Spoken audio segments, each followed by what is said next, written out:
دفاعی معاہدہ اور 3 ممالک پاکستان، سعودی عرب اور ترکی پاکستان اور سعودی عرب کے درمیان ہونے والے دفاعی معاہدے میں شرکت کیوں کرنا چاہتا ہے؟ عامر رضا سے بات کرتے ہیں۔ عامر بھائی، کچھ خبریں زیر گردش ہیں، ترکی چاہتا ہے کہ پاکستان اور سعودی عرب میں جو معاہدہ ہوا ہے دفاعی معاہدہ، اس طرح کا معاہدہ اس کے ساتھ بھی ہو جائے اور یا اس معاہدے میں وہ شرکت کر لے۔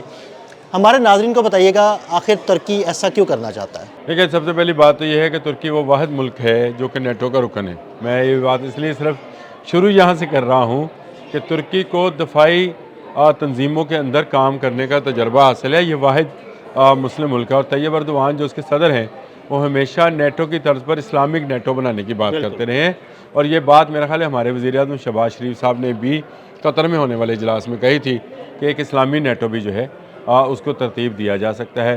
اس کے بعد ہمارے وزیر مملکت برائے دفاعی امور ہیں رضا حیات حراج صاحب نے یہ کہا کہ ایک معاہدہ بن رہا ہے یا بن چکا ہے۔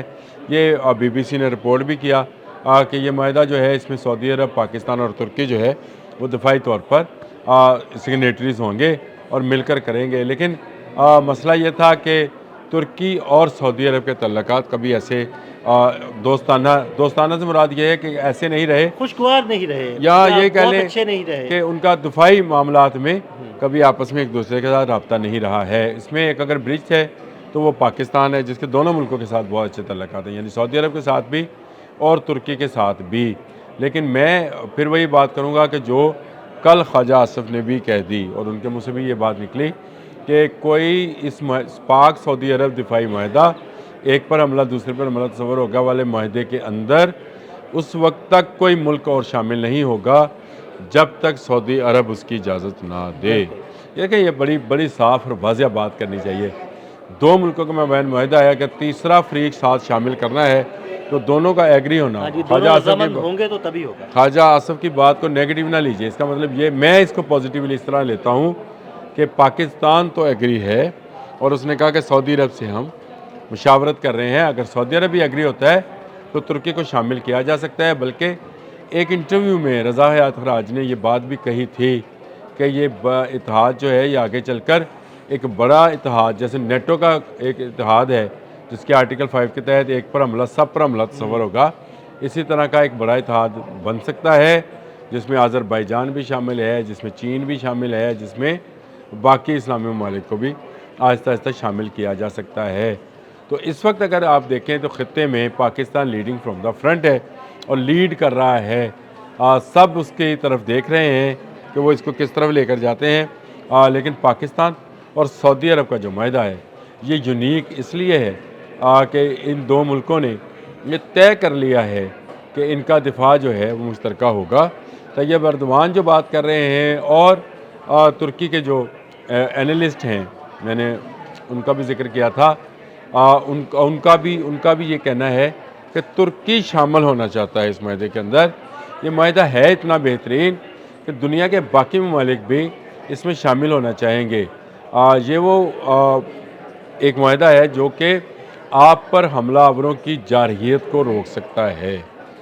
یہ بڑی اہم بات ہے، اور ترکی کیونکہ دفاعی پیداوار میں آپ کو پتہ ہے کہ کافی ترقی کر رہا ہے اور اس پر کافی محنت کر رہا ہے، کافی کام کر رہا ہے۔ اپنا 5th جنریشن کا جہاز پاکستان کی مدد سے بنا رہا ہے، مختلف میزائل ٹیکنالوجیز اس کے پاس ہیں، اور اس طرح پاکستان جو ہے آلریڈی اپنا جنگی جہاز بناتا ہے، اب 5th جنریشن کا جہاز بھی بنائے گا۔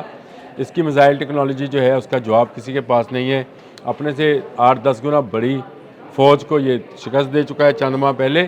تو ہر ملک جو ہے ایک میگنٹ کی طرح، جب پاکستان میگنٹ بن گیا اور اس کی طرف کھینچا چلا رہا ہے، تو یہ میں سمجھتا ہوں کہ جو ترکی کے دفاعی تجزیہ کار ہیں اس جان، ان کا تجزیہ اور یہ خبر کہ ترکی شامل ہونا چاہتا ہے، رضا حیات حراج کا انٹرویو اور کل خواجہ آصف جو ہمارے وزیر دفاع ہیں ان کا بیان کہ پاکستان اور سعودی عرب مل کر یہ فیصلہ کریں گے کہ ترکی کو شامل کرنا ہے یا نہ کرنا، یہ خطے میں ایک نئی پیش رفت کا آغاز ہے، اور آگے چل کر اس میں ایران بھی شامل ہو سکتا ہے۔ یہ میں بات اس لیے کہہ رہا ہوں، آپ اس پر اس وقت لوگ شاید اس کو بات کو اس طرح سے نہ سمجھیں۔ کل طیب اردوان نے اپنی پارلیمنٹ کے اندر یہ بیان دیا کہ ایران مشکل حالات سے دوچار ہے، کچھ نکل گیا ہے، کچھ اس نے نکل جانا ہے اور ہم دعا گو ہیں کہ یہ نکل جائے اس میں سے.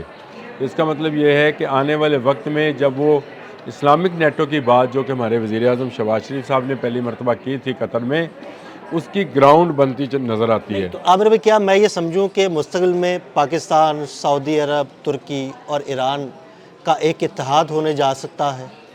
دیکھیں، جب آپ کا دشمن مشترک ہو تو آپ مشترکہ کیوں نہیں ہو سکتے ہیں؟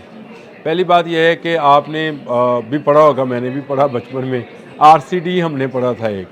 وہ RCD میں کون کون سے ملک تھے؟ پاکستان، ایران اور ترکی، یہی 3 ملک تھے. تو اس کا مطلب ہے ان کو آپس میں اتحاد اور اتفاق کے ساتھ رہنا آتا ہے. یہ اس سے پہلے بھی ایسے معاہدات میں گو کہ وہ معاشی معاہدہ تھا، دفاعی معاہدہ نہیں تھا. لیکن اب ضرورت یہ ہے کہ معیشت اور دفاع کو جوڑ دیا گیا ہے. بالکل، جس طرح سے بھی ایسی ہی ہے. جس طرح سے ڈونلڈ ٹرمپ جو ہے اپنے تیل کو وینزویلا کے تیل کے ساتھ ملا رہے ہیں، جس طرح سے انہوں نے کہا ہے کہ امن کا نوبل انعام نہیں ملا تو اب امن بھی نہیں ہوگا، یہ کل اس کا بیان ہے.